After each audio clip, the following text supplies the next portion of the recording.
Lo dijo en la primera hora. 8 de la mañana con 8 minutos en la primera hora. Hay preocupaciones en el país sobre lo que está pasando con el comportamiento del volcán Sangay, pero también con la actividad sísmica de los últimos días en la provincia de Carchi. Vamos a acudir a la especialista en la materia para tener un poquito más de criterio sobre lo que está pasando a nivel justamente sísmico, volcánico en el Ecuador. Silvia Vallejo tiene la gentileza de atendernos telemáticamente.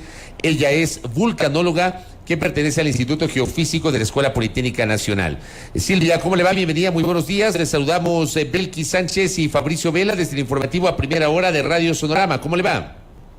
Buenos días, bien, gracias. Muchas gracias por la invitación. A usted por la gentileza de atendernos. A ver, lo primero, ¿hay alguna relación entre el Sangay y los movimientos telúricos de Carchi o son dos eventos separados? Bueno, el Ecuador y toda la costa de Sudamérica estamos en un contexto de subducción entre placas oceánicas y placas continentales, y el resultado, digamos, es la actividad sísmica y volcánica que se tiene constantemente.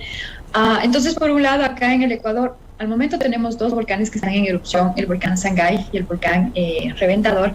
Y por otro lado tenemos esta actividad un poco anómala que, bueno, ya viene desde el 2013 en la provincia de Carchi. Entonces, con esto para decir que en el Ecuador tenemos todos estos volcanes, algunos que están en erupción, otros que están activos, pero que son sistemas independientes. Correcto, entonces, siendo sistemas independientes, empecemos por los movimientos telúricos de Carchi. Carchi no sé si esto se puede llamar enjambre sísmico, enjambre de sismos, como le denominan ustedes los especialistas, pero ha tenido una última semana muy compleja la provincia de Carchi. ¿Cómo evalúa precisamente el comportamiento del subsuelo en esa zona del norte del país? Bueno, sí, lo que tenemos ahorita en la provincia de Carchi a raíz del sismo de 5.6 de magnitud, tenemos los sismos posteriores son réplicas de este sismo grande, pero acordémonos que en esta zona tenemos el complejo volcánico Chile Cerro Negro, y al suroriente de estos volcanes tenemos esta zona de Potrerillos donde tenemos fallas activas. Entonces son dos cosas que al final sí están interrelacionadas. Y que por otro lado, entonces en el complejo volcánico Chile Cerro Negro hemos tenido ya, digamos, actividad sísmica importante desde el año 2013, con periodos variables, inclusive a veces llegando hasta 8.000 sismos por día, sin que esto hasta el momento nos dé un indicio claro de que se viene una erupción inminente. Justamente, buenos días, bienvenida nuevamente. Yo le quería consultar si esto que hemos visto en Carchi ya tuvo alguna suerte de antecedente, algo similar en años anteriores, a propósito de estas características de la zona. Bueno, sí, como le mencionaba, entonces por un lado tenemos en esta zona del complejo volcánico Chile Cerro Negro tenemos sismos desde el 2013 con periodos variables, y por otro lado tenemos en esta zona de las fallas que sí se habían generado sismos, sino que la cosa es que no todos son percibidos por la población. Quizá no con la magnitud que hemos visto ahora. Exactamente. Este es uno de los sismos más importantes que se han registrado en esta zona de Potrerillos. Pero digamos, esa zona registra mucha actividad sísmica. Digo, es inevitable comparar con otras zonas, por ejemplo, el perfil costero, donde digamos, en los últimos tiempos se ha sentido una mayor actividad sísmica en el país. Sí, bueno, son dos cosas, están relacionadas, pero al final son diferentes. En el perfil costero tenemos los sismos que resultan básicamente de la subducción de la placa oceánica y la placa continental, pero por otro lado, acá los sismos que se encuentran en esta zona de Potrerillos son sismos, estos sismos están relacionados con fallas tectónicas que obedecen a esfuerzos regionales. Ahora, aquí es evidente insistir en una inquietud que muchos se siguen haciendo, en el sentido de que si se pueden o no predecir los movimientos telúricos. Quisiera que usted otra vez le explique a la audiencia si es que esto es o no posible. Silvia, tenga la bondad.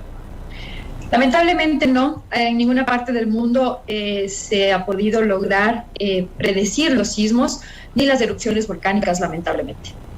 No obstante, porque son fenómenos naturales. No obstante, ¿hay escenarios posibles que se evalúan desde el Instituto Geofísico? Exactamente, bueno, principalmente en relación a las erupciones volcánicas. Entonces, la anterior semana se emitió un informe especial brindando al menos 3 escenarios referentes a lo que se está viviendo en esta zona del país, que referente a la actividad volcánica, a la actividad interna del complejo volcánico. ¿Cuáles son estos 3 escenarios? Entonces, básicamente, el primero es que la actividad continúe como está, digamos, lo que pueda tener una tendencia a disminuir y que llegue a los niveles bajos. La otra es que ya siga migrando la actividad, pueda llegar a superficie, podamos tener ya la generación de otro tipo de eventos ya en superficie. Y la última es que esto ya desencadene una erupción volcánica, o sea, con una reactivación como tal en el complejo volcánico Chiles del Oro Negro. ¿Hay algún riesgo de activación del volcán Chiles en Colombia?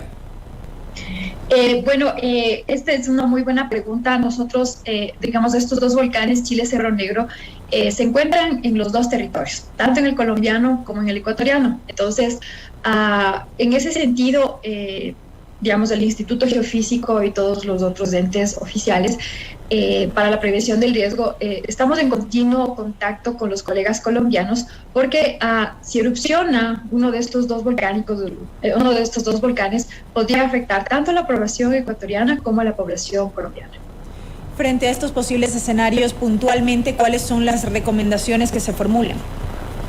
Bueno, primero, cuando los volcanes todavía no han entrado en un proceso eruptivo, es necesario que la gente se informe, principalmente con las fuentes oficiales, que tengan conocimiento cuáles son los productos volcánicos que estos volcanes podrían emitir para poder ver si yo estoy en una zona de riesgo o no. No acercarse a las zonas de las fuentes termales, porque no sabemos todavía cómo va a responder en el futuro estas fuentes termales referente a la actividad interna que se está viviendo.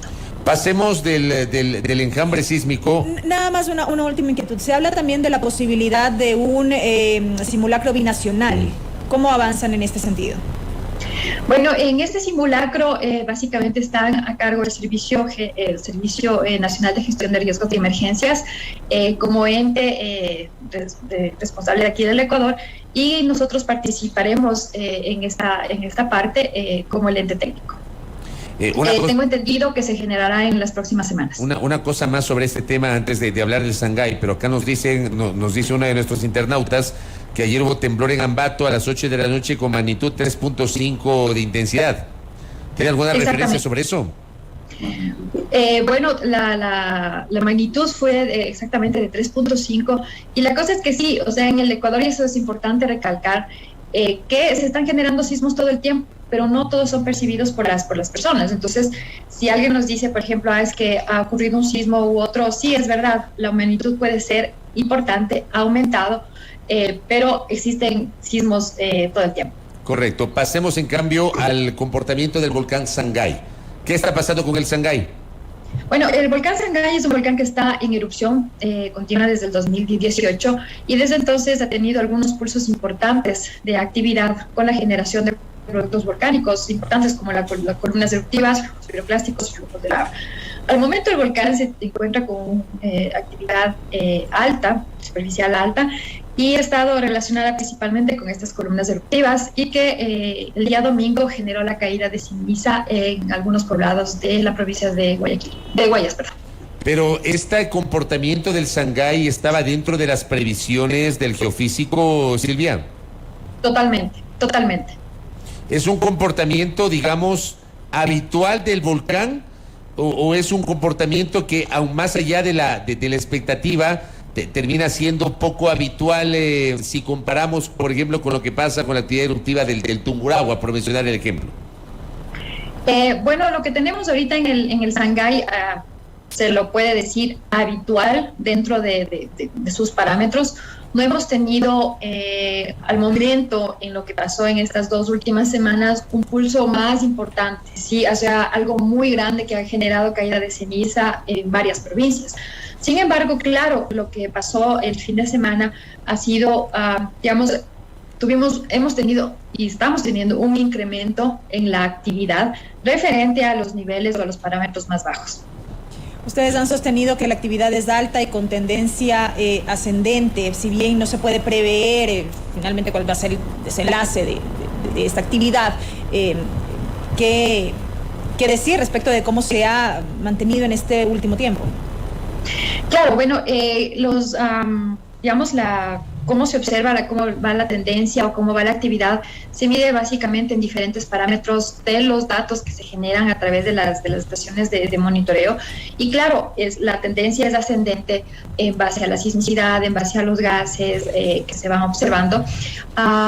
Sin embargo, todavía tenemos que estar pendientes. No sabemos si esta actividad va a continuar siendo ascendente o si ya va a disminuir. Y si sigue ascendente, esto en el futuro podría generar columnas eruptivas grandes con una descarga importante de ceniza que pudiera llegar a varias provincias dependiendo de la dirección y la velocidad del viento. Entonces, por eso es tan necesario tener en cuenta la vigilancia de los volcanes. Estos ruidos que se escucharon en la provincia de Guayas, en Guayaquil, en San Borondón, en Durán, estos ruidos subterráneos, que muchos guayacenses reportaban, ¿no?, a través de las redes sociales. Incluso habían unos audios que gente en la madrugada grabó y estaban muy asustadas. ¿Estos sonidos tienen que ver con el Sangay? Totalmente, sí. Estos sonidos son que fueron reportados como bramidos o como explosiones por parte de la población. Fueron escuchados en dos provincias, en Azuay y también en Guayas. Principalmente en horas de la noche, ¿de acuerdo? Entonces, están relacionados con las explosiones del volcán Sangay que se han venido generando en los últimos días con este incremento de actividad que les he mencionado. Y que para que esto sea posible ser escuchado a largas distancias, tiene que cumplir algunos requisitos. Primero es que los primeros es que la direccionalidad del viento, ¿sí? Entonces, en el Ecuador la dirección del viento está hacia el occidente, noroccidente, suroccidente. Si observamos, estas dos provincias están entre el occidente y suroccidente del volcán. Por otro lado, los sonidos se registraron en horas de la madrugada, en las cuales la contaminación auditiva es bastante baja, y esto permite que nuestro oído también esté más sensible a que podamos escuchar inclusive sonidos un poco más lejanos. Y la otra es que durante la madrugada pueden existir condiciones atmosféricas en las cuales la temperatura de esta pueda ser más regular y permita que las ondas auditivas que las ondas acústicas puedan trasladarse en la dirección del viento y puedan de esta manera ser escuchadas por los pobladores. Pero este tema de los bramidos que usted señala, me refiero por la distancia. Por ejemplo, yo cuando fui reportero de campo, en varias ocasiones cubrí el proceso eruptivo del Tungurahua, por mencionar ese ejemplo. Recorríamos la zona circundante al volcán Tungurahua, Baños de Agua Santa, Cotaló, etcétera, y se escuchaban los bramidos. Pues estábamos ahí en las faldas del volcán, al pie del volcán. Digo, ¿es normal que se escuche a tantos kilómetros de distancia esos bramidos en estas provincias, en Azuay y en Guayas, Silvia? Sí, o sea, no son fenómenos tan recurrentes, pero sí existe. Como usted bien dice, ¿no es cierto? Como usted ha estado y ha hecho trabajo de campo allá en el Tungurahua, se escuchaban estos bramidos súper fuertes, ¿no es cierto? Pero también habían reportes de que esto era escuchado en provincias, por ejemplo, del Azuay, también de Guayas, de Cañar, inclusive a veces hasta acá para el norte, ¿no? Entonces, no son fenómenos aislados, son fenómenos que sí pueden ser, que es posible y que se deben a estas condiciones que les he mencionado. Claro, sí, por eso mismo se había llamado la atención. ¿Este comportamiento del Sangay es comparable, por ejemplo, con el comportamiento del volcán Reventador, el proceso eruptivo del volcán Reventador, Silvia? Son comparables en el sentido de que los dos volcanes están en erupción, ¿sí? Por un lado, el Sangay está en erupción desde el 2018, en erupción continua, si se quiere, mientras que el Reventador está en un proceso eruptivo desde el año 2002, ¿sí? O sea, en este noviembre ya cumplirá 20 años de actividad casi continua.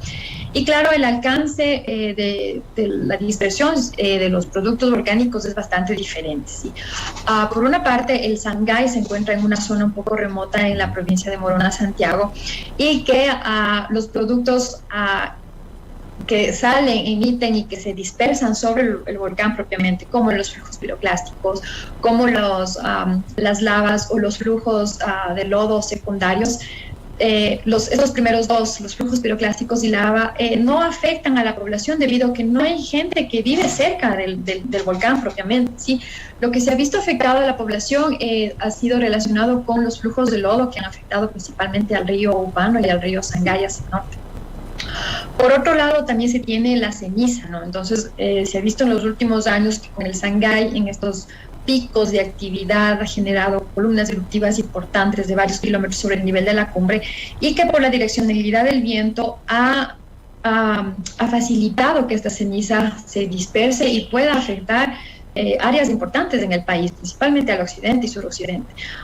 Por otro lado, el Sangay el Reventador es un volcán más pequeño que el Sangay. Las columnas eruptivas que se generan son más pequeñas, ¿sí? La más grande, la más importante, se generó en el año 2002, y cuando se tuvo la caída de ceniza, principalmente acá, hacia el Valle Interandino y principalmente aquí en la ciudad de Quito. Regularmente las columnas estas que se están generando en el Reventador son más pequeñas y el alcance no es tan amplio. Entonces, casi no existen reportes de caída de ceniza del Reventador, y si los hay son bastante esporádicos y con cantidad de ceniza bastante leve. Por otro lado, los flujos de lava no afectan tampoco a las personas. Hasta el momento no hemos tenido ningún flujo de lava que ha alcanzado grandes dimensiones, pero los flujos piroclásticos afectaron solamente igual en el 2002. Después la afectación no ha ido por ese lado. Silvia, nos preguntan por acá a propósito de la actividad volcánica. Si uno entra en proceso de erupción, ¿podría interconectarse con los otros volcanes? Esa es una pregunta bastante interesante, ¿sí? Los volcanes son sistemas independientes, ¿sí? Hasta el momento, cada uno obedece a su propio reservorio magmático y cómo genera la erupción hacia la superficie. Entonces, son independientes. Claro, a veces se puede decir, no, es que hay uno que está en erupción y después inmediatamente empieza otro a moverse y todo. Todo esto obedece a este comportamiento grande que es la subducción de las placas acá en el continente. Correcto, Silvia. Y quiero cerrar este diálogo donde usted nos ha hablado netamente de la parte técnica, pero sí me gustaría que genere desde su conocimiento y experticia recomendaciones para la audiencia, tanto para la gente de Carchi cuanto para quienes probablemente se puedan ver afectados por el comportamiento eruptivo del volcán Sangay. Tenga la bondad. Sí, es importante que nosotros como ecuatorianos y aquí, bueno, en cualquier parte del mundo, sepamos a qué amenazas nosotros podemos enfrentarnos, ¿verdad? Y principalmente acá en el Ecuador con la actividad sísmica y volcánica y, bueno, otros tantos como los deslizamientos. Pero relacionado con esto, la pregunta que usted me hace, sí es importante saber, si yo estoy en territorio, por ejemplo, en la zona del Carchi, sabemos que se están generando sismos, ¿no es cierto? Sabemos que no sabemos si se va a generar una erupción en el complejo volcánico Chile Cerro Negro. Entonces es el momento de enterarnos, saber si mi zona donde yo vivo es un sitio seguro, si mi estructura, la estructura de la casa va a responder o cómo podría responder ante los diferentes sismos, saber digamos, tener un plan de evacuación con la familia, en el trabajo, cuál sería el sitio seguro, cómo protegerme.